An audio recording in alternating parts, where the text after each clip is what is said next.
Now, I want to focus on something else because the authorities said, yes, they're looking for this male with an average build, 5 foot 9 inches, 10 inches tall. I'm going to keep repeating it. It's important for everybody to see this.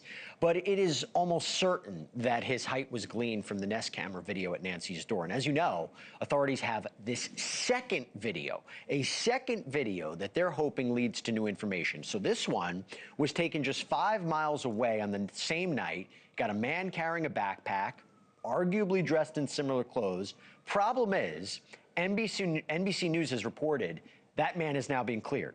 The FBI just wouldn't confirm that to NewsNation, though, so we're still trying to make sense of it. I want to bring in Scott Rouse now. Okay, we had him on the program last night. So happy to have him back. He's trained alongside the FBI, Secret Service, U.S. military intelligence in behavior and body language. And also I want to bring in Spencer McInvaille, who is Director of Digital Forensics for Envista Forensics. Thank you so much for taking the time, guys. Scott, I'll start with you. Again, we're trying to get confirmation whether this person was cleared.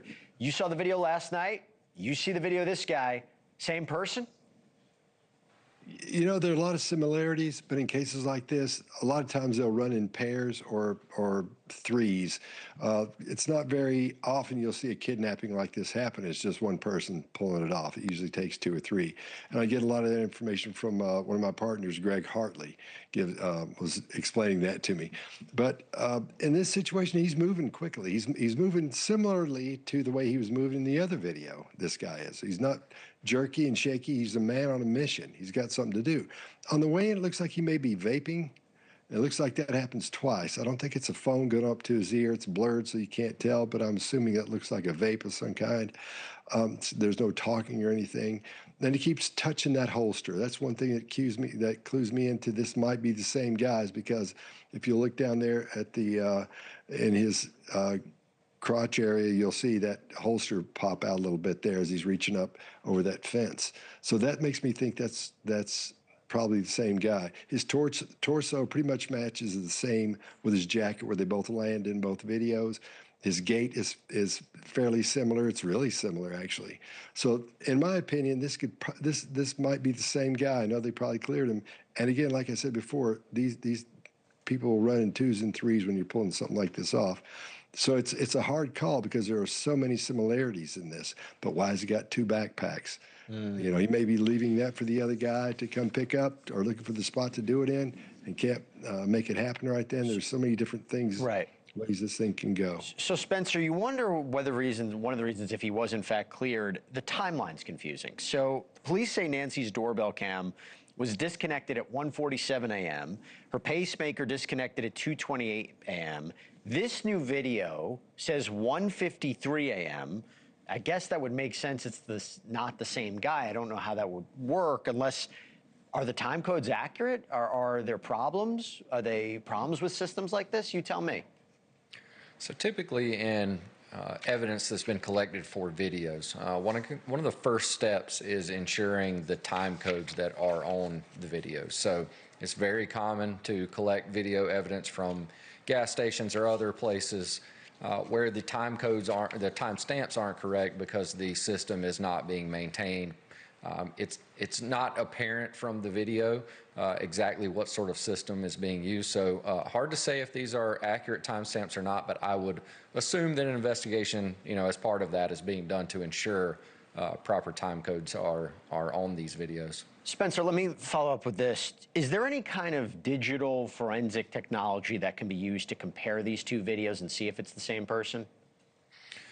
So there are going to be processes that they're going to use. As you saw with the height board, some of the other tools that they're going to use, forensic tools to look at the videos, examiners are going to start comparing small items. They're going to be looking at these frame by frame to see if they can make matches between these videos. How tall is the person in this video versus that video? Are the details on some of these backpacks or the clothing, do they match? So there are going to be tells that they're looking for to try and match and determine, are these the same person? Could they be the same person? And then, like we said, with the times, trying to compare those to ensure that the timeline is correct as well. And by the way, I hope they're doing all this before they clear a potential individual in this case. Scott, just to double down on something, you're looking at this video of this second individual. Does he look suspicious? Does he look shifty? Is he doing anything that looks a little weird? Well, the whole thing looks weird. A little bit late to be out there doing that. Looks like it's not his house. Looks like in other words, looks like he's sneaking up there, but he's not doing the things you'd usually do when you're sneaking around. That's why I say he's a man on a mission, because he's not turtling. His head isn't down. His shoulders haven't come up like we would do if we were shoplifting or tried to hide in a crowd or something like that. When your brain says we need to make ourselves smaller so we can't be seen. So the behavior is a little bit odd because he doesn't care how loud he is. If we heard the sound on this, we'd see when he gets up against that metal thing, a lot of banging going on. And it doesn't seem to bother him. He's not threat checking. He's not looking behind him to see if anyone is watching him or coming down the street or anything. So the behavior itself is odd overall. And the comparison of the two looks very similar to me. Yeah. It really does. He's moving a little faster in the second video, but it's still, both cases, man on a mission, getting something done. So he could just be dropping that thing off for somebody else, or, who knows? There are so many roads this thing could go down, like I said earlier. Right. And Spencer, just to put a bow on this, is there any way you can, in both videos, any way you can use, I know the camera angles are not great, but any way you can positively identify who these individuals are?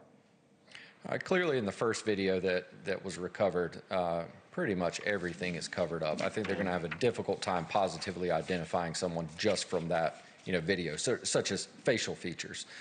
It appears from the second video that we've been referring to that obviously this one has been obscured, that another video should allow, I would believe, some sort of ID.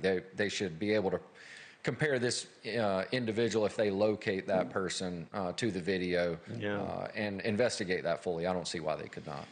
All right, well, I'll tell you, 24 hours in this investigation, everything always changes. So who knows what we'll see next with respect to these videos by tomorrow night. But I still want to talk a little bit more about this. Scott Rouse, Spencer McInvaille, thank you so much for taking the time.